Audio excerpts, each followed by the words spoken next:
Hi guys, many of the lenses here on the table can be had for less than $200 USD thanks to Amazon's Prime Day event. This one's called Amazon Big Deal Days, and yesterday I highlighted a lot of big ticket items like the ZV-E1, the ZV-E10, and the FX30 that are on pretty steep discounts. But I thought I would do a special video just for the budget lenses that I have that I like a lot that are really, really cheap right now. So let's talk about it. So these lenses here are full frame and these lenses are APS-C. Let's start with the full frame because I think it's pretty exciting to have a bunch of full frame lenses under $200. And speaking of exciting, check this out. This is the Viltrox 20mm f2.8. Look at how small this is for a full frame lens. Let's compare it to my Sony 20mm G lens. This one is a 1.8, so a 1.8 versus a 2.8. However, this Sony lens is $799, and that's on sale because this is $100 off. So you compare that $799 on sale to this one, which is $149, and I think this does a great job. You still get a decent background separation at f2.8 on a full frame camera. Nice blurry background, and you can still use it for things like vlogging because it is wide enough. With my ZV-E1, I often use this lens because, number one, look at the size of this combination right here. Taking this around, you got a wide angle 20mm lens, walking around, vlogging your gorgeous face. Love it. Such a small, lightweight setup. You can carry it around all day. And $149. Crazy. The autofocus is great. The colors are great. It has no bells and whistles, just a focus ring to turn. No buttons, no switches, but you don't need that when you have a tiny, lightweight $149 lens. And now I want to highlight another Viltrox lens. Don't worry, there will be other lenses from other brands, including a Sony lens, but I want to talk about this Viltrox 40mm for a second here because number one, it's the next in line for focal length, and number two, if you'll notice something interesting,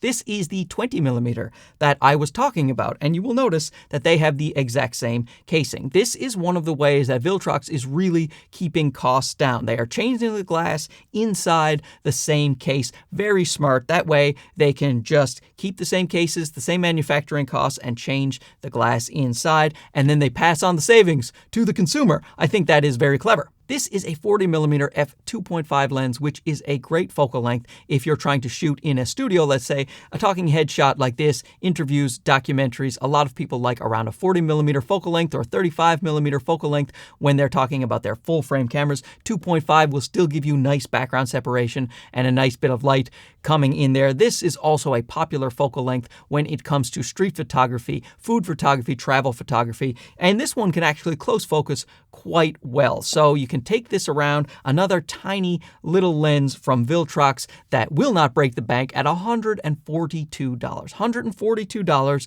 for this great little lens. What a way to get this type of focal length on a budget. And now let's move on to a Sony lens. This is a Sony first-party lens and probably the cheapest Sony lens that you are going to find. It is a 50mm f1.8, the nifty 50, and this is still a good lens because it is under $200. You will see that the construction is actually a lot like the Viltrox lens. It's a tiny bit bigger, but it's still a very small lens, especially for an f1.8. Now this lens isn't amazing. The autofocus works, but it is not quite as snappy as you're used to with more expensive Sony lenses, and it does make a fair bit of noise as it is trying to focus. That personally annoys me a little bit, but let's say you're out there, you're a busy street photographer, you probably won't notice the noise at all. And again, no bells or whistles, just a plastic focus turning ring, but you get that Sony first party lens for under $200. And I know a lot of people like to buy first party lenses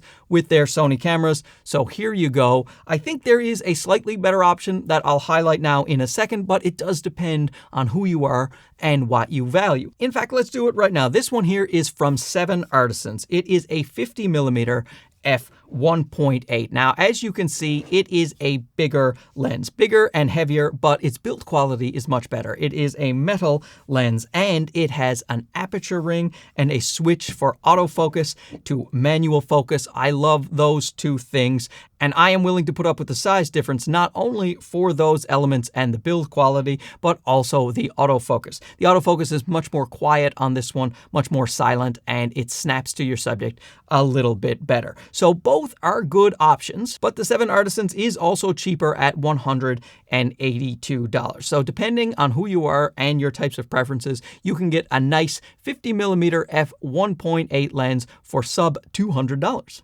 But guys, we have one more 50mm f1.8, and that one is from Meika. This one is 50mm f1.8 and the cheapest of the bunch, $159 right now. As you can see, it is about the same size as the 7 Artisans, but the build quality is definitely not as good. It's a plastic type build without the aperture ring and the switch, but it does perform very, very well. So depending on what country you live in and what the prices are, this is still a wonderful 50mm f1.8 and the cheapest of the bunch. Oh, I just realized I did not do these in terms of focal length because this one here is a 35mm. I should have highlighted that one second if my math is correct, which it usually isn't. This is from Meika. It's a 35mm f2. So once again, what a great focal length for talking head and studio shots. Now this one is an f2 as opposed to the Viltrox 40mm, that's a 2.5. So it lets in even more light. You have even more background separation. 35mm, as I say, very popular focal length when it comes to street photography, travel, food photography, but also in studios, talking head shots, interviews. This lens just autofocuses so well. The colors look so good. It is made of plastic, just a smooth turning focus ring, autofocus to manual focus switch. You will not be disappointed with this 35 f2. Especially when you consider the fact that this is now $159. On sale, 35mm f2, $159. Wow. Now this next one here is a big boy and he's the most expensive one on the list, but I think it is very, very worth it. This is $375. It's an 85mm f1.4 and I highlighted this Meika lens against the Sony G Master version 2 85 1.4 and this held up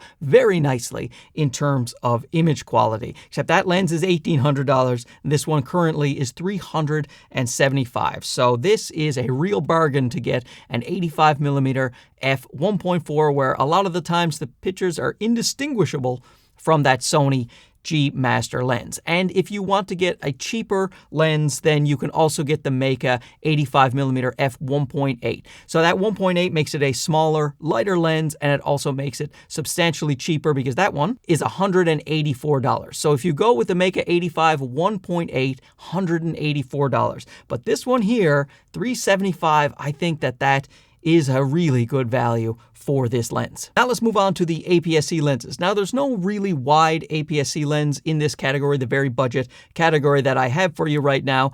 But if you want a lens to go vlogging with, then I would suggest the Sony 11mm f1.8. It is on sale. It's $50 off, but this is still a lot more expensive than all of the lenses that I will highlight. I do, however, recommend this lens very, very highly if you want to do things like vlogging or landscape photography or astrophotography. But let's get to that budget category and check this out. This one is $119. It is 35mm 1.8, a 1.8 lens for $119. That is autofocus. It autofocuses quite well and it's got a nice build quality. It is an all metal lens and look at that lens cap. I really like this hood. It's got this cool shape to it, very unique, feels really good on your camera, gives you nice colors, nice autofocus. A lot of people like to use a 35 on an APS-C as a street photography, travel photography type lens. You certainly can use it in the studio, but it is close to a 50mm in terms of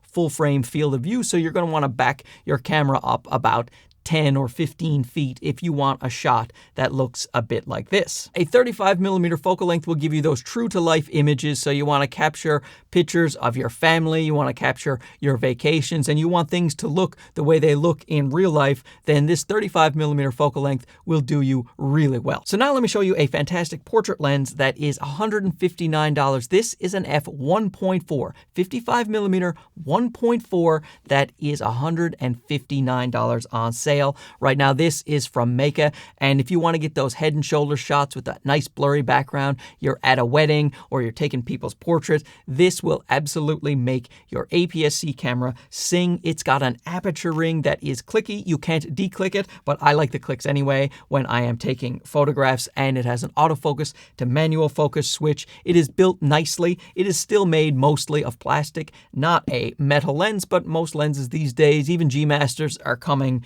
in plastic. But to get a nice portrait lens for $159, autofocus is so great. Colors are so great. I really like this lens a lot. But I do have another two portrait lenses that have recently come out, the TT Artisan's 56mm 1.8 and the Viltrox 56mm 1.7. The Viltrox is $153 and the TT Artisan is $129. So really, really good bargains on this 56mm. Let's compare it to the Meika right now. And if we take off the cap here for the Viltrox lens, let's take a look. It's smaller, it is lighter. This one is 1.7, this one's 1.4, and this one is 1.8.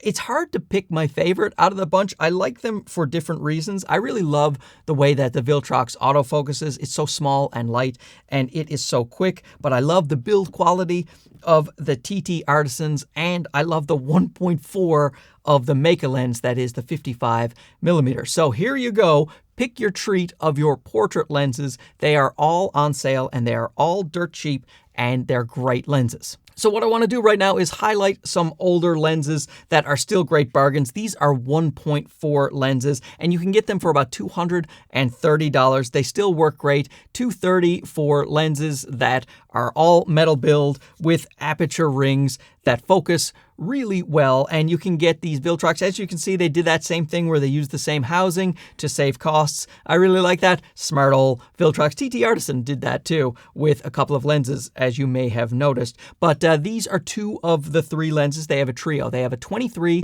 a 33, and a 56. So the 56, as we've discussed, is great for portraits, and you get a 1.4 there. The 33 is great for all-purpose shooting, and you want to have pictures look true to life. And the 23, that gets you close to a 35mm focal length, and that way you can use it in the studio for talking headshots and also documentaries, interviews, things like that. So I thought that these are oldies but goodies, and I'd throw them in there for somebody looking for 1.4s. So there you go, some ultra budget lenses that happen to be on the Amazon Prime sale. So let me know down below if you picked up any of these or if you already own one, and then talk about your experience so we can all read about it. I appreciate you guys watching it right to the end. We'll talk to you again soon. Okay, bye-bye.